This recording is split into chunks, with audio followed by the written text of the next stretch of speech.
Wow, do we have a lot to talk about. This was not the quarter that I expected at all. So if you watched my previous video summarizing the first quarter of the year, I think a lot of my goals were really just thrown off. So this video is going to be a life update, talking about new goals, and we're going to do some product empties, some things that I used up over the past 3 months, some cleaning products, as well as beauty and personal care products, all of that stuff. So let's jump right into kind of the life update. So my previous video where I was talking about getting laid off 3 weeks after returning from maternity leave, I will link that video if you have not seen that, but I did get laid off right after I came back from maternity leave, which was, I described in that video like it was both shocking and not shocking at the same time. So I wasn't expecting it, like I wasn't planning on losing my job. So when I was thinking about what the second quarter of the year was going to look like, I was assuming I was going to be focusing on reintegrating coming back from maternity leave into becoming a working mom again and finding a good routine and schedule with 2 kids. Like that's where my head was at.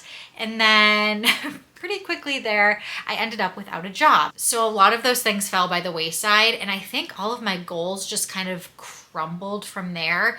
I've talked about on Instagram and in that video how I felt like I have had a really positive attitude the entire time, and I really tried to hit the ground running, tried to get applications out there right away, and was really, really focused on that and trying to stay as productive as possible. While I was staying as productive as possible, my productivity goals really shifted. So again, with work, I had goals around work productivity and some things around sophisticated organization in my small business and exercising and that type of stuff. It all focused in on finding a new job. And I think I probably just like let go some of those other things that I could have and should have been focusing on. Like you just cannot focus on trying to find a job all day, every day. And I really just kind of did that for a while. And I almost let it consume me to the point that I would be like, okay, well, I don't really have as much time to exercise today. It almost felt like I had less time to do those goals than I did when I was working full time. I don't know how that makes sense, but it gives me a whole new appreciation for people who are retired and just don't work full-time jobs, and the fact that you can fill a day pretty quickly. I just was really surprised by how I'm able to fill my days. It just feels like I'm doing a load or 2 of laundry every day. I'm doing the dishes. I'm cleaning up all of the rooms. I'm making everyone's beds. I'm, cleaning the house and maintaining that. I'm maybe filming a YouTube video. I'm running errands. I'm getting groceries. I'm trying to work out, all of that stuff. And before you know it, the day is completely gone. So my days have been full and not where I thought I was going to be focused, and probably not where I should have been focused. So the update on the job front right now is I had a lot of really promising things going on. There was one company that I interviewed with. I want to say there was maybe 9 or 10 steps that I interviewed or did a take-home activity where I marked up a contract, because if you don't know, I'm a lawyer. So I marked up a contract for them and went over the changes that I made, why I made those changes. After that, I then had 3 more rounds of interviews with them, so they clearly liked my work. And then at the last stage, they selected another candidate.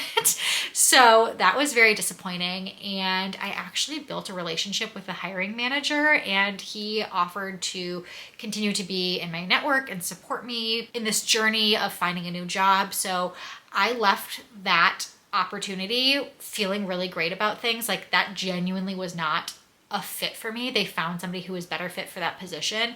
And I was really going into things like no harm if somebody turns down my resume and they don't see me. But I have had a couple of companies where I've interviewed and haven't gotten the job, and that has very candidly been difficult for me. One company, I think they probably would have offered me the job, but their hours were Pacific hours. And even though it was a remote job, working Pacific Coast hours just isn't really going to work for my lifestyle. That would probably mean I would be working till 7 o'clock every night, maybe later, 7:30, and my kids go to bed at 7 or 7:30, depending on the day, sometime around there. So for my kids to be gone all day at daycare and then me to have them come home and Jim just has to watch them while I keep working for several more hours. He has to feed them dinner alone. They have family dinner without me.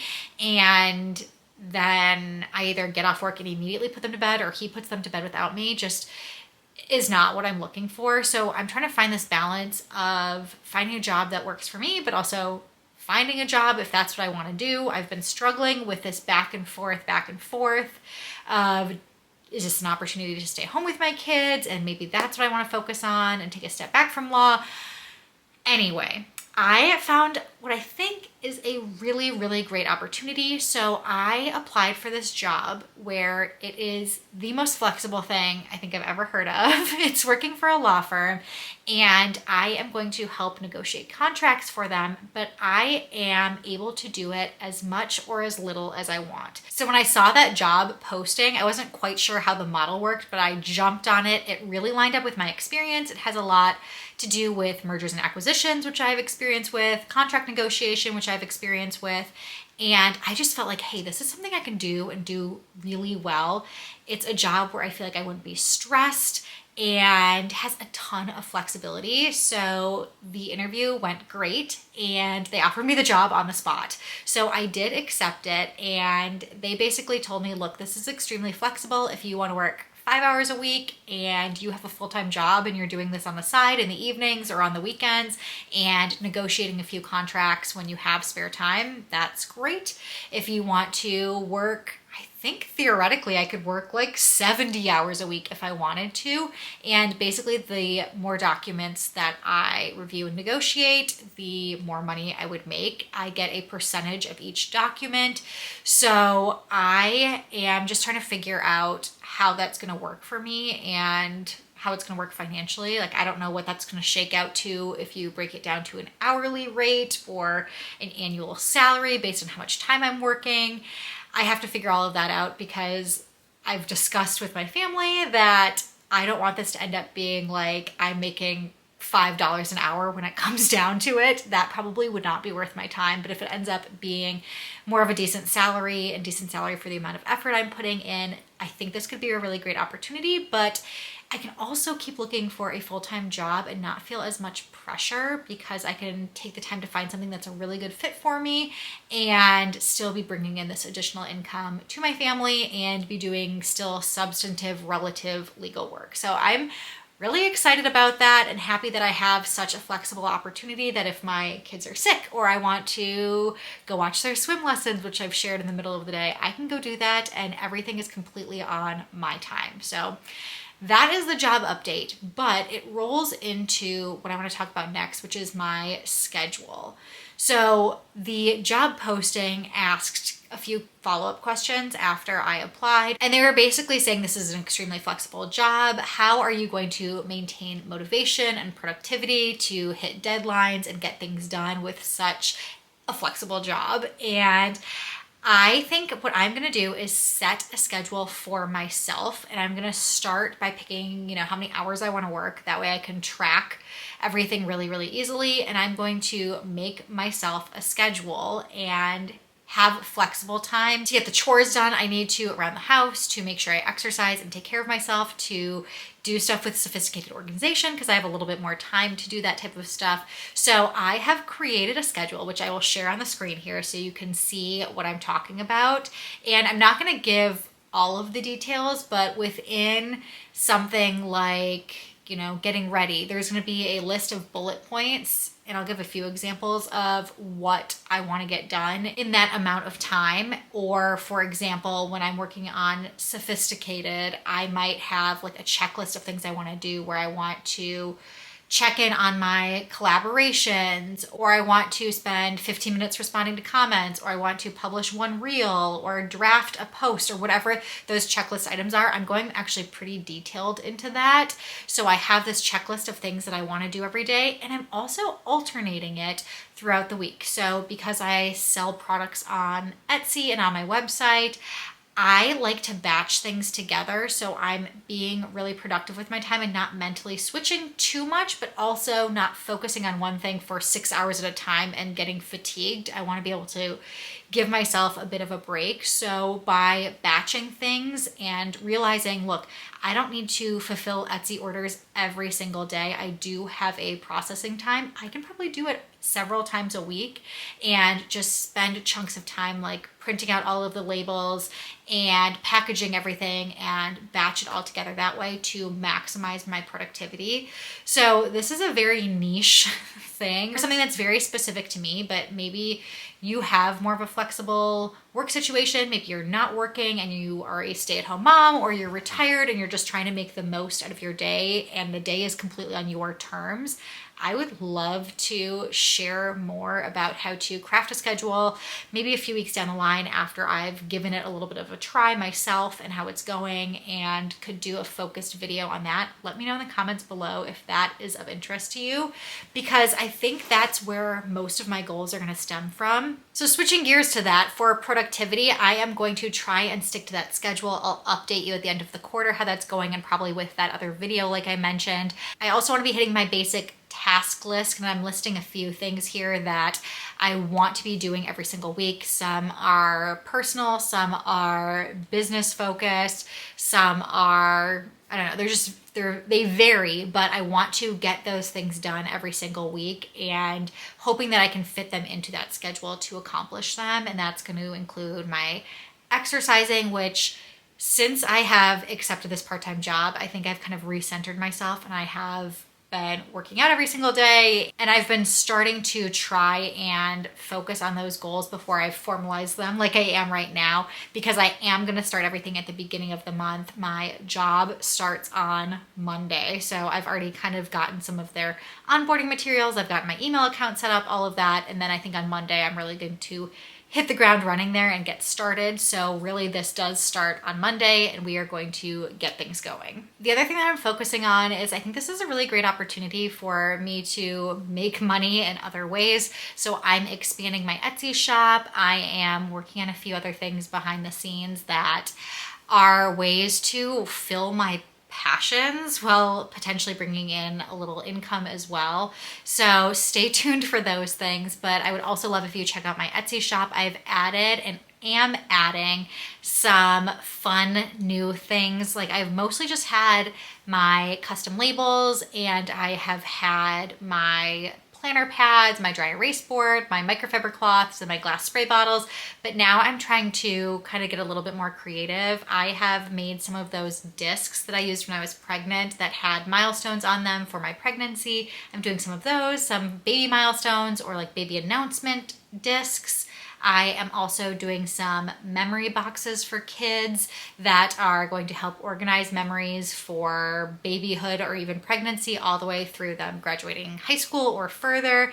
And I'm also going to work on a home records kit that I am going to put on my Etsy shop. So again, stay tuned for all of that. Check out what I already have up there if you would like to support me that way, get organized, get some labels, or whatever you might need. And then lastly, for my goals, that's not something that I've talked about and not something that I'm scheduling, is I know that this is a really great opportunity for me to take more time to focus on being with my family. And because I have all this flexibility during the day and my kids are in daycare, I really want to be as present as possible. I want to do my best to put my phone down and focus on them for the couple of hours they're home at the end of the day. And of course in the morning, because they wake up at like 5:30. So don't worry, I still have time with them in the morning before they go to daycare.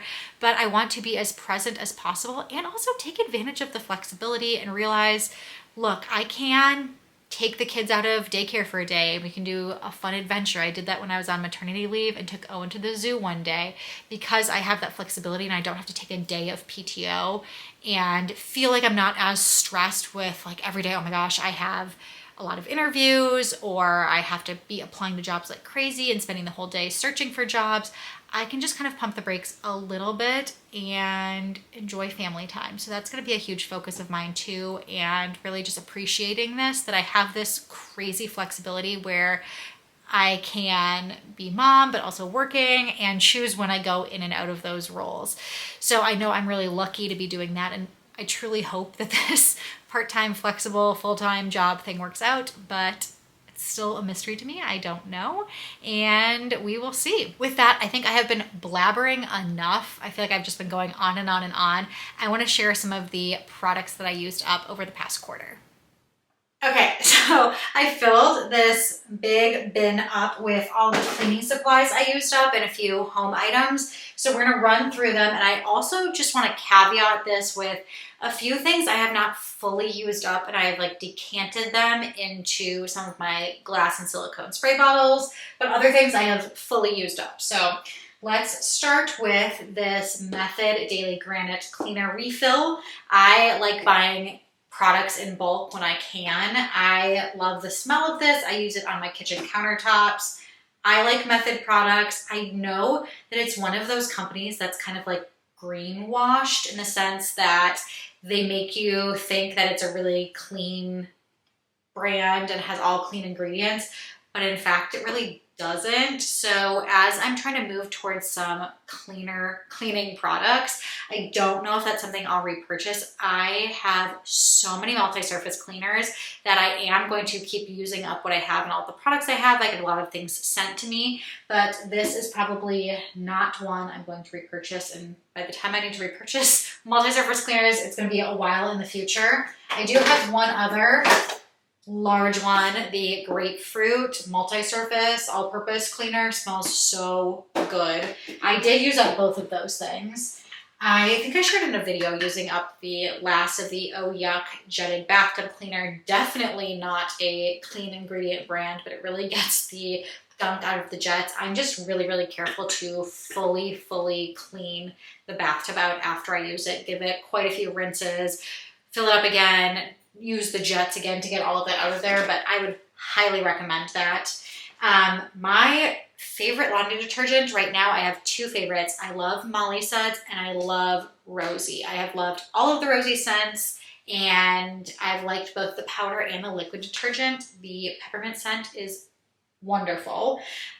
This is a Thrive Market exclusive. I will leave my discount code if you're interested in trying Thrive Market. You can do groceries like I do, or cleaning products, or both. They have beauty products. It's great for cleaner eating, cleaner living. I would highly recommend it. I have had some back and forth on the positives and negatives of it, but throughout all of this, I have not canceled my subscription. I've really been enjoying it. I pay for my subscription myself. And like I said, would recommend it. It takes a couple of months to really figure it out. I used up a Mrs. Meyer's Iowa Pound scent. Yes, this is a winter scent, and probably another company that I've seen that isn't really clean in their ingredients, but kind of purports to be. So I have a few of those I'm using up. Okay, if you have not tried the stain remover, this one is a must. If you have kids, it's a must. Even if you don't, I had a couple of these. It depends on, I'll link this to the link on Amazon. When you go to that link, it'll have a few different sizes. They have wipes, they have refill containers that you pour into some of your bottles. They have these on the go ones, and then they also have like a bigger spray bottle. I buy whatever is the cheapest per ounce because Amazon tells you that, and at one point it was these little spray bottles, but I don't usually take it on the go. I just do all of my laundry cleaning stuff at home. Oh, here's how much I love it. Here's one of the bigger bottles. I used that as well, and I do use it pretty liberally and pretty often, so that one is kind of a must. Okay, another Method product. This is their daily wood cleaner. We have a wood table in our kitchen, and we also have wood cabinets, so I was using this on there. Their almond scent is like the best. I have one more large spray cleaner. This was sent to me. The company is the Bucko. It's a soap scum grime cleaner. No scrubbing, light scent, leaves a clean shine. This is one of the ones I've decanted into some of my spray bottles. Haven't used it enough to say, but I don't think it's something I would buy with my own money. And then, let's see, a few few more things. So I have a couple of these like refills. I love how you can store backup cleaning products in these refill pods and it doesn't take up a lot of space. One is the Jaws brand and it's a shower cleaner. And then the other one is Casabella, their Infuse line. It is a glass and window cleaner that's unscented. So I really liked the unscented window cleaner because sometimes there's just such strong fumes and scents with window cleaners. I don't have that issue with those. I have a washing machine cleaner that I used. I can't remember what went through there. Something went through there and I had to clean out the washing machine.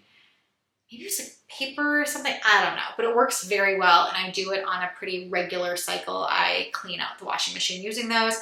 And then I used up a candle. That I used up not that long ago. I think I'm trying to work through a lot of my candles. I have way too many of them. Don't know what brand this is. I can still smell it. Again, as I'm trying not to have so many chemicals in the house and things like that.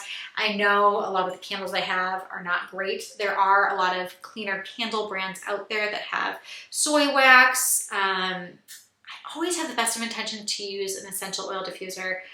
I just never do it. I don't know why it's so much easier to light a candle than add some water and add a few drops of essential oil, but I have too many candles regardless, so I'm going to work through some of them. And that is it. I'm gonna toss all of this in the recycling or garbage and let's check in on beauty products. And we have to finish things off with all of the beauty products that I used up. This is a ton. It's kind of fun saving them the entire quarter. So I'm gonna pour these out and then we'll go over some of the highlights. First up, we have 3 packs of these Neutrogena face wipes. I started buying them at Costco. I always have a goal to use them less, but clearly that's not happening. So I use those a lot before bed. If I don't take a shower or a bath before bed, I will use these to help wipe off my face. And then every morning I use these Arcona Triad pads. I've been using these for years. Love, love, love them. There's 45 in each pack. And actually the Nordstrom sale is coming up and they're going to be on sale again. So I am probably going to buy more then. I buy a lot of my beauty products and a lot of my clothing at the Nordstrom anniversary sale. So as I'm working through things, I am kind of keeping an eye on what I might want to replenish. But otherwise, I've been doing a really good job of not bringing in more stuff to my collection. I have been even decluttering. So I used up a face powder, a concealer stick, a mascara, and then I used / am decluttering this Stila eyeshadow thing because it's getting pretty old.